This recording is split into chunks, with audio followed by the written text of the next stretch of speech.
Shalom, haleluya, puji Tuhan. Bapak Ibu, kembali kita mengikuti seri pengajaran bagaimana menjadi gereja yang siap untuk kekayaan kemuliaan yang Kristus akan nyatakan bagi kita di akhir zaman ini.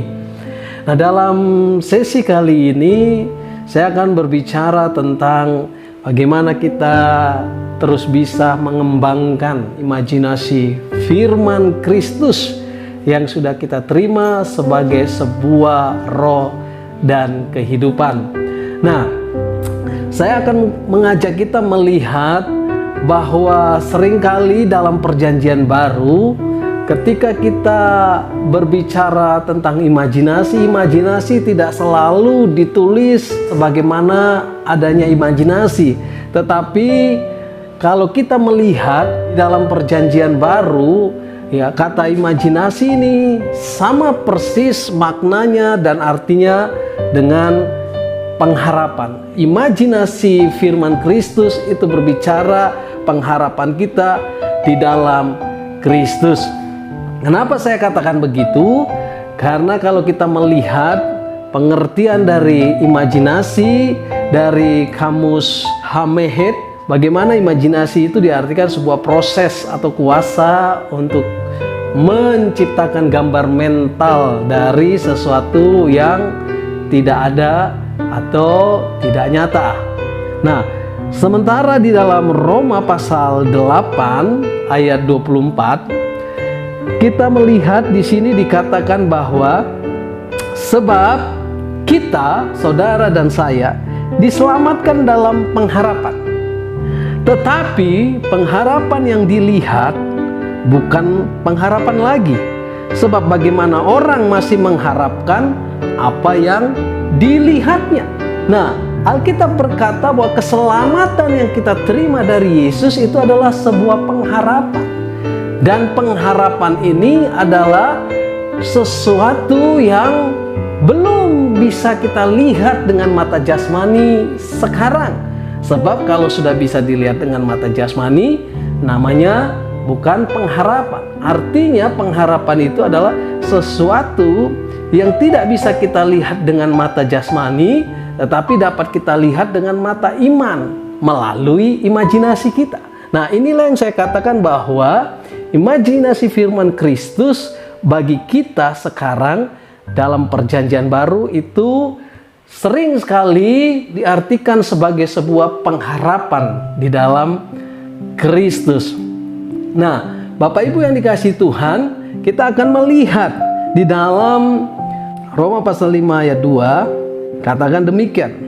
Oleh Dia, yaitu Kristus, kita juga beroleh jalan masuk oleh iman kepada kasih karunia ini.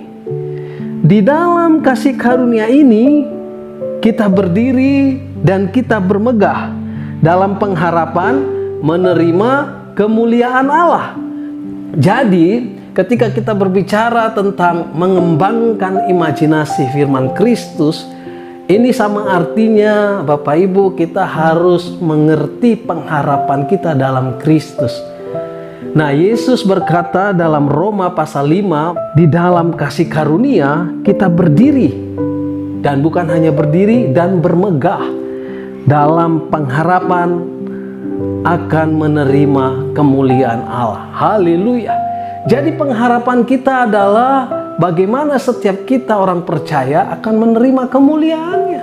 Nah, saya percaya kemuliaan Allah yang dimaksud di sini bukan hanya berbicara tentang keselamatan, tetapi ini berbicara tentang bagaimana setiap orang percaya akan duduk bersama-sama dengan Kristus memerintah dalam kerajaan 1000 tahun dan kerajaan kekalnya, kerajaan sorga yang kekal. Bapak Ibu, kita akan menjadi imamat yang rajani, kerajaan imam dan raja-raja bagi Kristus Tuhan kita. Nah, pengharapan kita yaitu kita menerima kemuliaan Allah. Di dalam Kolose pasal 1 ayat 27 katakan begini. Kepada mereka Allah mau memberitahukan betapa kaya dan mulianya rahasia itu di antara bangsa-bangsa lain, yaitu Kristus ada di tengah-tengah kamu, Kristus yang adalah pengharapan akan kemuliaan. Jadi pengharapan kita sebagai orang Kristen, orang percaya adalah Kristus. Kristus itulah pengharapan kita akan kemuliaan. Jadi kalau kita percaya kepada Yesus, Bapak Ibu, ternyata firman Tuhan katakan, kita bukan hanya diselamatkan, tetapi kita juga di dalam pengharapan itu menerima kemuliaan. Nah, saya percaya ketika mata kita tertuju pada pengharapan ini, maka kita mulai mengerti mempergunakan hidup ini. Kita mulai sungguh-sungguh bagaimana terus mengizinkan Roh Kudus untuk menuntun hidup kita, sehingga hidup kita menjadi bejana bagi kemuliaannya. Saya percaya bahwa setiap kita akan menerima mahkota kemuliaan. Nah, setiap orang yang percaya kepada Yesus, Alkitab berkata mereka diselamatkan. Tapi saya percaya bahwa setiap orang yang diselamatkan, mereka akan menerima kemuliaan juga. Dan saya percaya kemuliaan ini adalah kemuliaan yang memiliki tingkatan berbeda-beda, saudara. Karena ini kaitannya bagaimana kehidupan kita di dunia ini yang betul-betul sungguh-sungguh hidup ini kita mau pakai untuk kemuliaan Tuhan, atau hidup ini kita pakai untuk diri kita sendiri. Nah, itu sebabnya Alkitab berkata bahwa ada rahasia yang besar yang dulu itu belum disingkapkan dalam Kolose pasal 1 ayat 27. Tapi hari ini dikatakan bahwa Allah telah memberitahukan itu kepada para rasulnya, dan melalui rasul itu disampaikan kepada kita melalui firman-Nya bahwa betapa kaya dan mulianya rahasia itu, yaitu Christ in you, Kristus di dalam kita. Itu adalah pengharapan akan kemuliaan. Nah, kalau kita kembali di dalam Roma pasal 5 tadi dikatakan bahwa setiap kita di dalam kasih karunia yang kita terima itu berdiri teguh dalam pengharapan. Nah, kalau kita baca di dalam ayat selanjutnya, Roma pasal 5 ayat yang ketiga, Bapak Ibu, dikatakan, dan bukan itu saja, kita malah bermegah juga dalam kesengsaraan kita, karena kita tahu bahwa kesengsaraan itu menimbulkan ketekunan, dan ketekunan menimbulkan tahan uji, dan tahan uji menimbulkan pengharapan. Perhatikan, kita juga akan bermegah di dalam kesengsaraan kita. Nah, apa artinya ini? Artinya saya percaya, Bapak Ibu, bahwa ketika kita berpengharapan, itu sama saja artinya kita terus mengaktifkan imajinasi firman Kristus di dalam pikiran kita. Dan ketika itu terus kita lakukan, Bapak Ibu, Alkitab berkata bahwa kita akan mengalami aniaya dari setan. Ingat perumpamaan penabur yang Yesus pernah sampaikan, bahwa benih itu bukan hanya jatuh di tanah pinggir jalan, tapi juga jatuh di tanah yang berbatu. Arti dari tanah berbatu itu adalah orang yang mendengar firman Tuhan, kemudian datanglah penganiayaan. Dan karena dia tidak kuat dengan penganiayaan, tentunya yang dimaksud penganiayaan di sini adalah penganiayaan terhadap firman tersebut.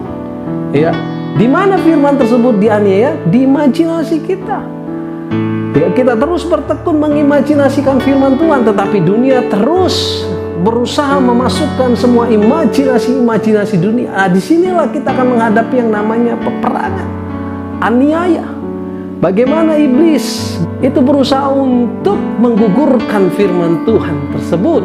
Nah, oleh sebab itu, saudara, untuk kita boleh terus bertahan, kita boleh terus bertekun dalam kesengsaraan itu, karena kita melihat kemuliaan yang Tuhan akan sediakan bagi kita. Nah, inilah yang dikatakan dalam Roma pasal 5 ayat 3. Kita bukan hanya saja bermegah dalam pengharapan, tetapi juga berbenggah dalam kesengsaraan.